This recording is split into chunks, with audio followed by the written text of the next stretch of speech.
are listening to WHOA Podcast, coming to you from Gainesville, Florida. Hello, everybody, and welcome to the WHOA GNV Podcast, the Coronavirus Sessions, where our temporary mission is to save as many businesses and jobs as possible by sharing how your fellow business owners and professionals are navigating the impact of COVID-19.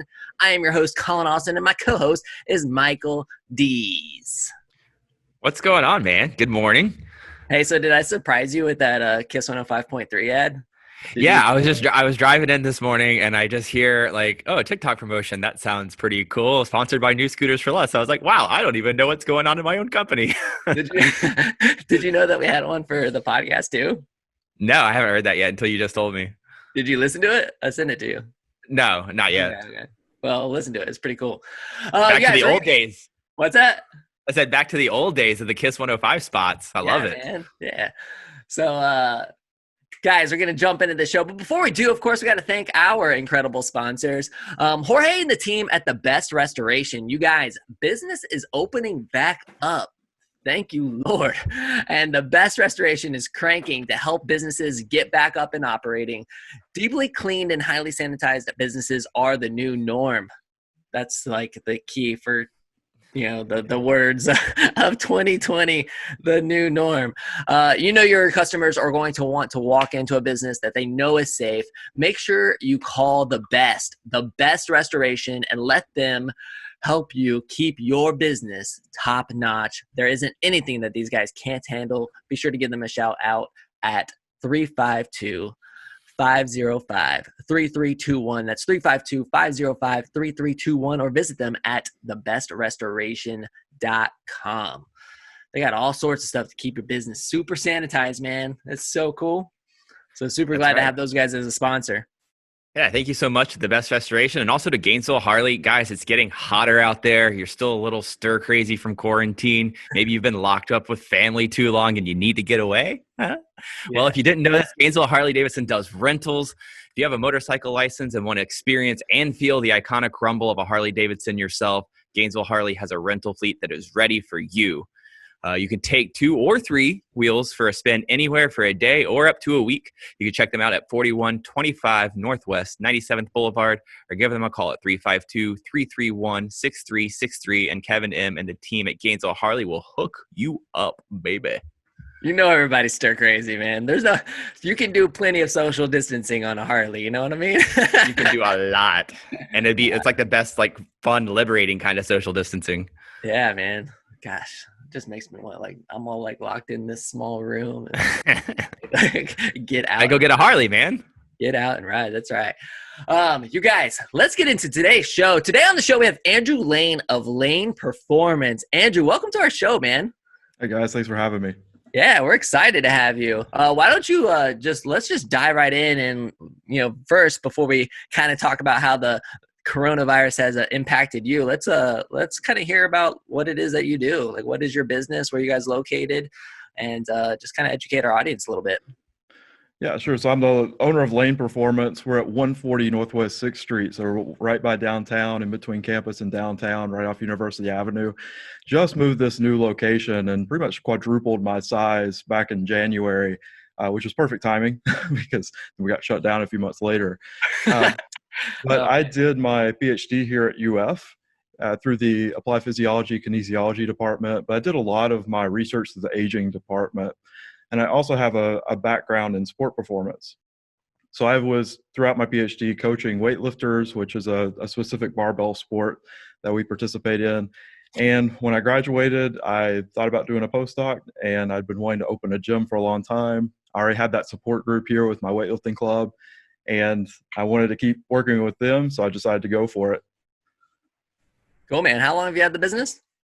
My own location, I've had that for about 1.5 years. Okay. But I've been coaching and personal training, doing things like that for a good part of the last 15 years. Yeah, so it sounds like you're close to us now then, because you're over on 6th, you said. Yes. Mm-hmm. Okay. Yeah, couple blocks over. Yeah, not far from us at all. Yeah. Right on. So, yeah, I mean, one of the huge focuses over the last 3 months has been the impact of COVID-19. it's crazy that it's been a few months already. I know.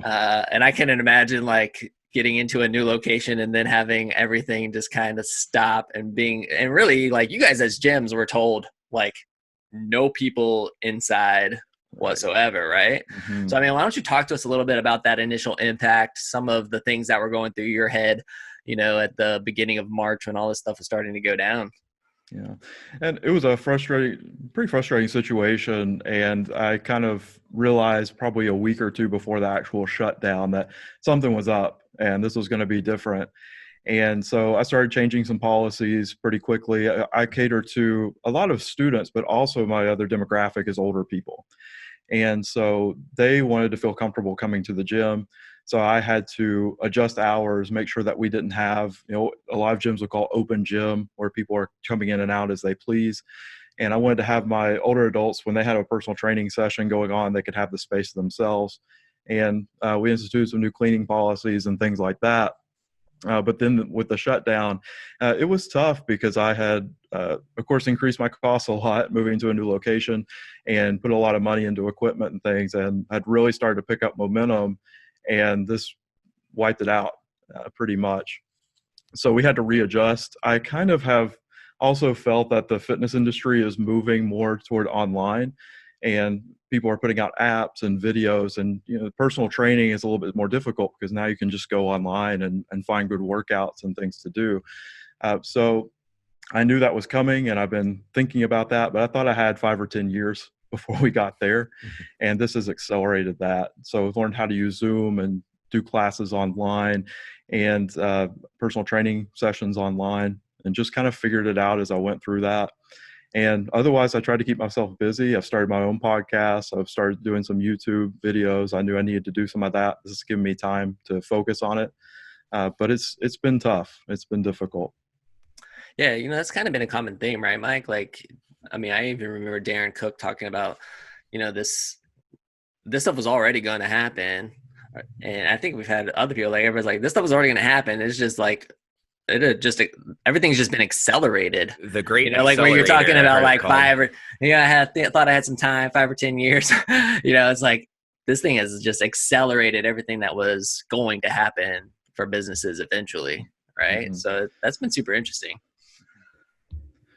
Yeah, have you had to alter the programs that you've done online? Because like I know a lot of times, especially like with weightlifting, like you said, it's harder because you've got to have specific, heavy equipment, barbell, stuff like that. It's kind of hard to do an at home unless you're stocked up. But like for just a personal training, have you had to alter the programming that you would normally offer? We've certainly had to do some of that. The Zoom sessions with personal training is a little bit easier because some of my people had equipment at home, minimal equipment, but we can work with that. And most of the people, particularly the older people I'm working with, they can get away with doing some body weight exercises for a while. It's not ideal, but it's okay. The people who are most impacted were definitely my athletes, my weightlifters, because we're using very specific equipment. Even if you have a home gym set up, you have to have the right barbell, the right plates. You have to have rubber matting to drop it safely.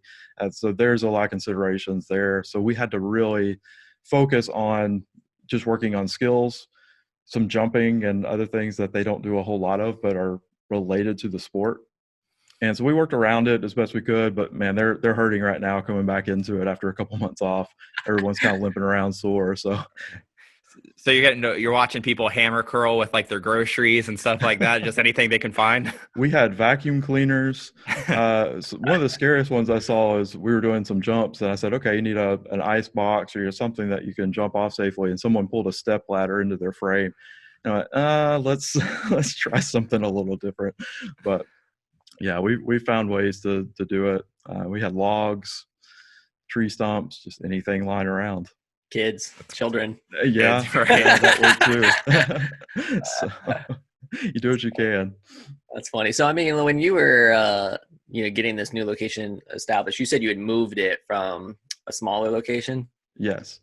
And so, I mean, you had already like paying recurring revenue, like clients. Correct. Yeah. Okay. So like when this thing happened, I mean, how many of them were kind of like, I can't come into the gym. And so like, I want to cancel my membership or subscription, or pause it? I mean, was that happening? And, how much of a financial hit, did you take a financial hit because of that? I mean, my assumption is yes, but I'm just kind of curious there. Yeah, for sure. And I had a pretty good group of people coming. And the nice thing is I've had a lot of loyalty from people who work with me. I've had people that I've been working with for several years now, and they've stuck with me. And it's been kind of the same thing throughout this, but I did have new people coming in after I expanded. And so it's a little bit tougher when you don't have that loyalty. They kind of dip out, and that's it. We did a couple of things with the Zoom sessions, and I tried other different ways, giving people homework outs that they could do on their own, and just tried to stay in touch and retain. But yeah, I did lose a lot of my personal training business, and it's been, as people start to feel a little bit more comfortable, it's trickling back, and people are saying, okay, I'm ready to get back into it. I need to get back into something. So I think it's going to come back and grow from here. But it's definitely been a rough couple of months, even reopening. My landlord was very helpful during the time. They deferred my rent for the couple of months that we were completely closed, and that helped a lot, just personally. But it's tough when you have momentum building with the business. I'm sure you guys know how tough that can be, just to get that ball rolling, and then to have it sort of squashed by something that's completely out of your control. Yeah. It's kind of cool though, because and not that in particular, but what is cool is that I've seen, again, that common theme of community, the loyalty. A lot of people saying, nah, man, we're gonna stick with you. We got it. We'll get through this. We'll pivot for these couple months or however long it takes, and then when things get back to normal, things will be okay. And I've seen that a lot. So it's really cool to just see community really come together like that. And I think you're right now. I mean, are you guys at, what is it, 50% capacity right now? You're allowed to get people back in there, or what's that been like? I think it's 75. I haven't had to pay too much attention to that, because I've actually limited, as part of this, I've limited my group classes and how many people can come in anyways. We actually have 6 platforms that kind of space people out, and I'm keeping people on those. So we're keeping it to around 6 or 8 people, which is well below my capacity. Yeah, very cool. For those listening, we're recording this on June 18th, and I know that those percentages and stuff seem to change all the time. So, I'm curious, were you able to track your clients that would come into the studio? Was there a high level of engagement that shifted to the online classes, or did you have a lot of people that just kind of fell off? I know for me, I was in a great routine, and then as soon as Corona hit, I think in the 3 months it was shut down, I might have worked out and run 3 or 4 times. I did not take to the online class well. So was that common, or did you have a lot of people that stuck with it?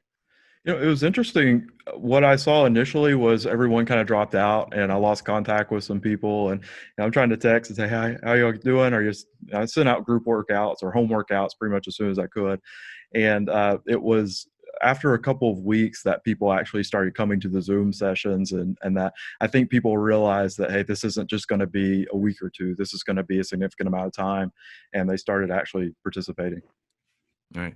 So for those that didn't work out very much over the 3 months, what's the expert opinion on how long it takes to get back to where they were? Whether it's how heavy they were lifting, or, distance, endurance, all that kind of stuff.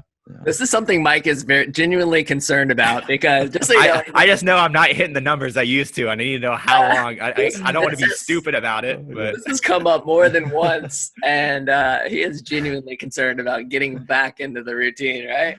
Yeah, yes, I mean, it's a concern. If you're an avid lifter, it definitely, you notice when you hadn't been to the gym for a couple of weeks, it goes pretty fast. 1 to 2 weeks, you can notice some big changes. The good news is, it depends on how long you were training before and at what level, but you will get it back faster than you got it initially. So that's the good news. I am breathing a sigh of relief. So your years of hard work have not gone away. Yeah, I've heard things of if you're laid off for 3 months, and it's going to take 3 months to get back to where you were. And I don't know if that's true, or if you agree with that. I just know that I feel like I'm too old to be reckless. Like I don't want to, act like I could be where I was, but it gets a little, I don't want to say demotivating to not be there. And I think that's real for a lot of people is, like they did have a layoff and they're getting back in the gym and want to be back where they were, but doing it smartly and knowing what's realistic. And that's a good point. And you have to kind of accept that you're not quite where you are. You are deconditioned. And so a lot of people will come in and try to, okay, I was squatting 225. I've got to throw that back on the bar. And it's smart to just accept that you're not quite there yet and get back in shape a little bit. And yeah, your joints will thank you for sure.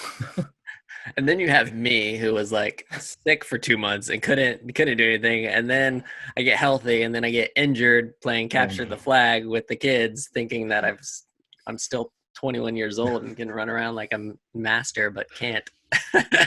Bust my knee. I'm the other person, the other guy. Yeah, getting old is a lot harder than I thought it would be. So, oh man, especially in a college town. Oh yeah. I work with these 20-year-olds and they just kind of jump in there and start working out. I'm now 20 minutes in and I'm still warming up and everything hurts. And no, this is not for the faint of heart. Right. So how about on the personal side and family side? Have you had noticed any impacts there, or were there like adjustments that were hard, to kind of adapt to? Yeah, for me, I live by myself and my family is closest is about 10-hour drive away. And so for me, I've actually been really grateful to have the gym because I was in here every day doing work. And so I got to get out of the house, and I can't say normal, but because I was still having sessions and doing things, it was a little bit more normal for me than probably for some people. Also doing the PhD is kind of an isolating experience. I'm used to kind of sitting around by myself and just making myself work. So I think in some ways I was a little bit less impacted on that side than others. But I have seen with a lot of my clients and my weightlifters, particularly some of my older clients who have been really careful about going out, and they, I think, dealt with it better on initially and seemed fine. And again, a little bit less of a routine change for them too, for the most part. But then as it wore on, it's become more difficult. And so that was something I had to pick up, is kind of just being almost a counselor in some ways. It's like, okay, we're going to exercise, but we're also going to talk about everything that's going on and how you feel and make sure everything's okay there. So, right. And in regards to like some of the changes in the, you said you were creating some content, you'd started a podcast, you had done a lot of these things. And I know from experience that, like of course you have the time right now, right? And you're able to focus on those things. But, then once business opens back up, it's kind of hard to like maintain those things. So how are you going to do that? Do you think you're going to be disciplined in being able to keep making that content as things normalize, which is my other word of 2020? Normalize. That's a new one that I'm hearing a lot. It's tough. I am trying to keep a pretty regimented schedule in terms of that. We have set times for recording the podcast. I have set days where I'm going to script videos or record videos. And the hardest part for me a lot of times is actually going and editing the stuff later. I have a little bit of a backlog on some of the videos I've recorded, and I'm still learning the audio editing, the video editing, and that can take some time. And doing that all myself on top of running the gym myself and cleaning the gym. And, I'm completely alone in this, aside from people who are willing to help out occasionally. And so it is a lot to handle. But so far, I'm making it work. Cool. Talk to us about some of that content, like the podcast content and the YouTube stuff. Is it all personal training, weightlifted, like geared, or are you doing stuff outside of that? So far, I am doing mostly just focus on my business. And so I'm working on YouTube videos that have some instructional how-to things focused on a little bit of aging and some exercise you can do there, and a lot of weightlifting. There's a lot of technique involved, and a lot of the videos that I see out there are not great. And so I'm trying to delve a little bit deeper into those technique issues. With the podcast, I have two really good friends that we're doing it, and we've been wanting to do it for a long time, but we have different views on the fitness world. One of them's a physical therapist, so he's working more on the rehab side of things. My other friend does post rehab. So once you're finished with the physical therapy, you kind of move on to him, and he gets you back closer to where you can actually start working on performing at your best again after an injury. And so that's kind of been a unique take to sit down and actually discuss these things from those different perspectives. But we're still kind of feeling that out and exactly what we want to talk about. But we do hit on just different things in the fitness world. When you say different perspectives, is there like opposing beliefs? Do you get like, heated up talking about it, or is it just like, different areas of expertise? We have a couple of times gotten into it on a couple of things, but we're usually able to kind of hash it out. We all look at it. Of course, we've all had a lot of education in this field, and we like to stay on top of the scientific literature. And so usually when we have a disagreement, we can kind of work it out, or it's just a different kind of view. We were talking about something on one episode where they were talking about moving the weight very slowly. So you want to do 3 seconds down, 3 seconds up. If you had a personal trainer, they probably had you do something like that. And I'm against that for a lot of reasons. And I think I can back up my reasons pretty well. And they think it's okay. But a lot of it comes down to where they're trying to get people through injuries. And sometimes there's a point where you need to move slowly and just kind of work on how you're moving and making sure everything's in line, versus on my side where I'm trying to make you perform at your best. And we need to move that weight fast, and that's going to help with your strength and your power. So my questions are a little bit different than that. you can tell from the podcasting, like we have, Collin and I have different perspectives and interests and stuff when we record too. I usually love the business side of it. Side of stuff.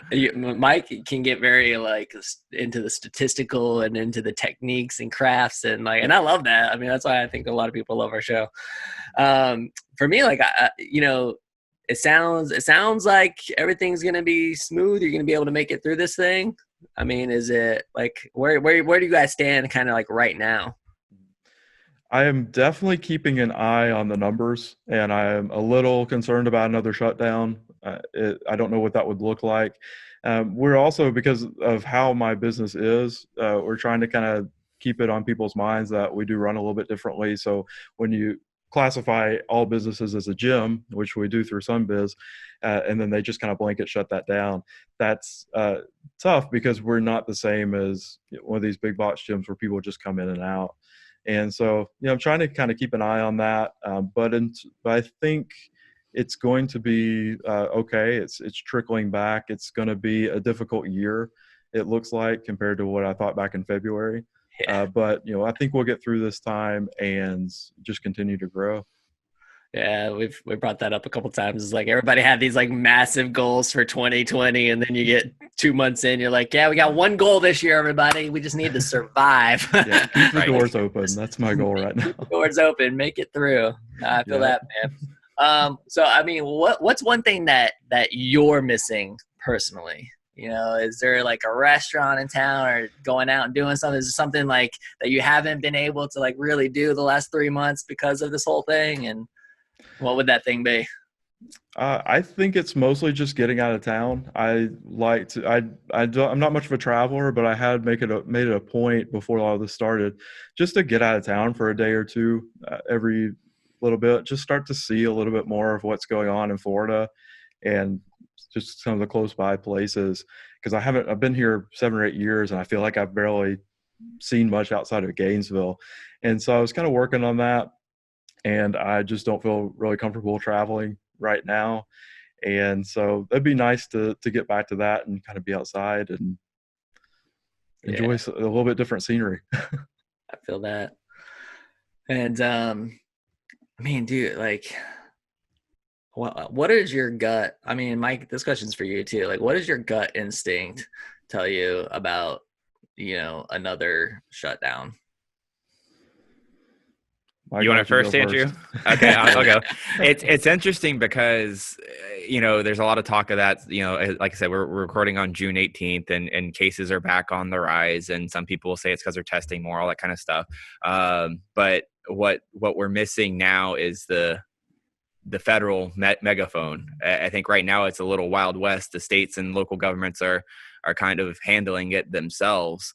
And so I think there's going to be a lot of, different methods, people that may opt to shut down again, and people that are just going to try to, outlast it because they didn't agree with the shutdown in the first place. And I think that's what's going to be really interesting to see is, if the city of Gainesville comes out and does it one way, but Florida, the governor says, no, we don't shutting everything down. It's like, how do you navigate those situations?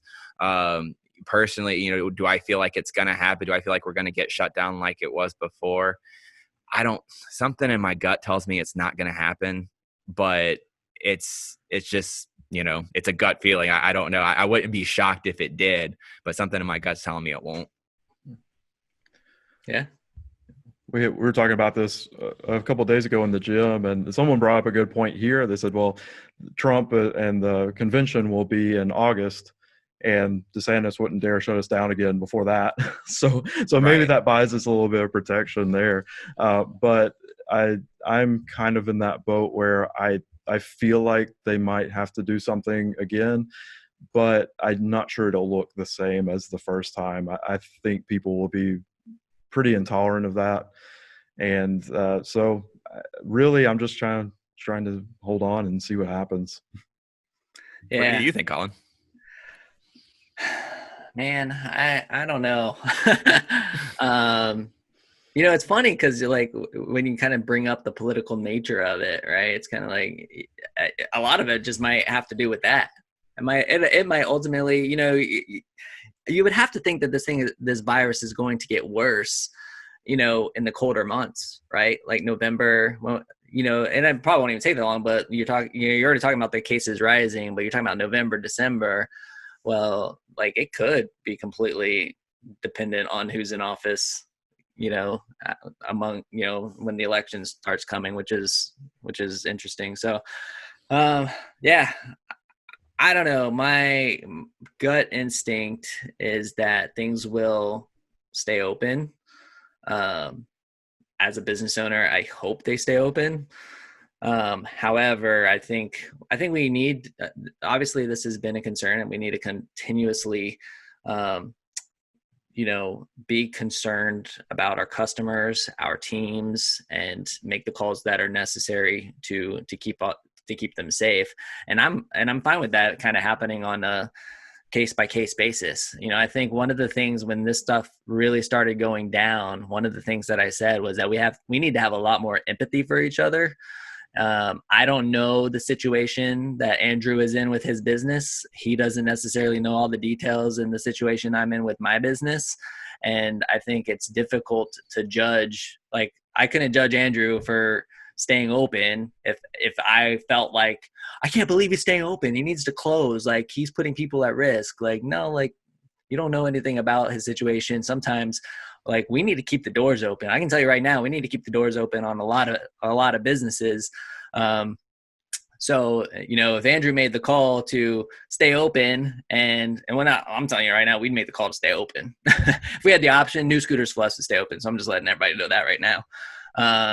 But we would mask up, right? Which is what we're already doing. Like my team you guys are wearing masks in front of customers. We've already said that this is required. You bring around scooters, wearing gloves when bringing around the scooters, and, constantly sanitizing handles and computer keyboards and keeping things as clean as possible. And so I think it really needs to be a business to business call. And I don't think we need to judge based on what those businesses decide to do.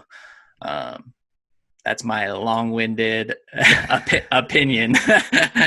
So I don't know. And again, it's opinion. It's me. I'm completely respectful, and I empathize with the business owners out there. And it's great to hear terrific business owners like Andrew's talking about, like, I have older clients, right? Like I have older clients, and I gotta, that was one of the first things that you said. And so you got to have that as at top of mind, right? Whereas like for us, Mike, like let's be real, 95% of our customers are college students. Like they're not nearly as at risk. So there's a whole bunch of factors and considerations that I think need to be made on an individual business level. And, I I'll think add to that just a little bit. yeah, Just please. personally, I have some underlying health issues, so I'm a high risk person for coronavirus, and so that's another motivating factor for me to keep things clean here, to keep people apart. And we sanitize everything after every group of people that comes in. If a personal training client comes in, I'm sanitizing everything before and after they get here. So it's not only to protect them, but I've got to protect myself too. Yeah, no, of course. Well, does that answer your question, Michael? Yeah, no, I think it's the hardest part about it, I think, is getting everybody on the same page. I think there's still a lot of misinformation out there. And Colin, you're right. I think you're spot on, and we should, trust that the businesses are making the best decisions for them and for their clients. But getting everybody on the same page is what the right tools and tactics are. Some people don't believe a mask is important for X, Y, or Z, and everybody else, swears it is. And if you have people that, are acting based on their own opinions instead of acting based off of, the direction of people that are experts, I think that's where we get into a lot of problems and could avoid, some of these bigger issues. But like you said, I mean, we're masking up every time we engage with customers. We're taking the precautions that we feel like we need to keep our employees safe, to keep our customers safe, and to keep our business stores open. And I hope, for Andrew, for anybody else that's listening to this, do what you can to take care of those three areas, and we should be okay. Yeah. And it's so fun because even getting into the masks and stuff, man, like you think about the, I got to imagine, Andrew, correct me if I'm wrong, it's got to be impossible to work out with a mask on, right? It's difficult, and thankfully they haven't required gyms to wear masks, because that could get, I don't want to say dangerous, but it would be very difficult, and you're sweating, and the mask is going to be in not great shape after that. So yeah. And it sounded like you said that you had kind of like stations and stuff, and we're keeping everybody separated. And that's probably the best case for your environment for sure. So again, that's why I think this was a great podcast to have, especially with, a business like Andrew's, is because like you can almost see the different variables, right? You can see all the variables that have to come into place, because again, like it would be like, I'm not going to, if Andrew decided for his business that, masks weren't, they couldn't do it, they couldn't wear masks, like I'm going to have empathy, understanding the situation that he's in and the type of business that it is, right?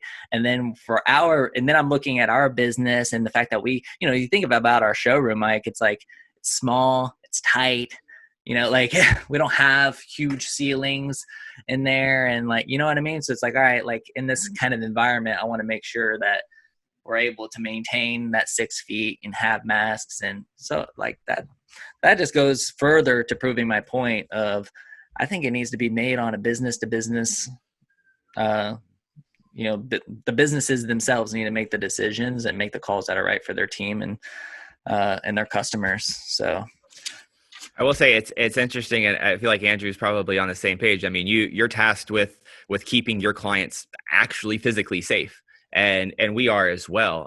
When we have customers in the showroom, it's like, whether we're talking about helmet safety or riding 2-wheel transportation out the road, their safety is very much a priority.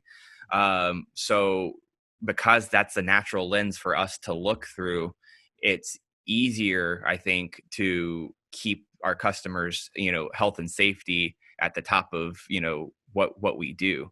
If you feel comfortable coming into the business and having face-to-face interactions, trying to stay 6 feet apart, but having masks on, then great. We had customers yesterday that did not want to conduct any business inside the showroom, so we met them outside in open air, and fine, but being empathetic to the individual customer's demands and keeping their safety, at the forefront of what we do, I think is natural to us because of the line of work that we do. Yeah, and it's something where if I had someone come in and was sick, and other people from the gym got sick, that would not only, I would feel terrible for the people who got sick, but also it puts my business at risk. And word gets around that it's spreading. And it's so difficult to find good information on how this spreads and what works and what doesn't. So I think people right now, it's kind of, you hear it spreading, you just want to avoid that altogether. So, Right. I mean, there's some of that interest, just, I don't want, I need to keep my business open, so I'm going to do whatever I can. And that's where I'm really erring on the side of caution. Yeah, For sure. Yeah. empathy, y'all. Empathy. That's my other word of 2020. We didn't even say pivot once. Yeah, we didn't even say pivot once. It's the first episode. Well, Andrew, man, a lot of good stuff. Yeah, this is, I mean, it's super interesting conversation. And I know that like everybody has opinions on stuff, and it's just great to kind of get that firsthand, glimpse through the business owners that we've been talking to. And so, I mean, it's just been helpful for me. Like, I love the different perspectives. I'm empathetic to all the businesses out there and what they're going through. And, the one thing that I do know and that we want to cultivate with this podcast is like really supporting everyone and really helping get as many businesses through this and limiting the number of job loss or business loss there is, So, man, Andrew, it's been a pleasure to get to know you, man. Thanks for coming on our show. Yeah, I appreciate you all having me. I appreciate what you all are doing. So I love the podcast, and anytime you all want to talk about anything else, let me know. Yeah. Why don't you tell our audience where they can find you, where they can learn more about what you guys do? Sure. I guess I'm 140 Northwest 6th Street. My web address is Layne, LAYNE -performance.com. And so you can find all the information on me there. Awesome. And I know that we went a little over on this one, so I'm not going to like do my normal like ending like stuff in terms of like go support, go. I said I wouldn't do it, and then now I'm doing it. So now you're going to do it. Anyway, if you want to know more about our podcast, go to whoagnv.com. If you want to nominate somebody, check out swag, whatever, go there. And this is the WHOA GNV podcast, the podcast bringing you businesses and individuals that make you go, whoa. Give us your best whoa, Andrew. Whoa. I'm super enthusiastic. Yeah, I love it. We'll see you guys later. Bye. Bye.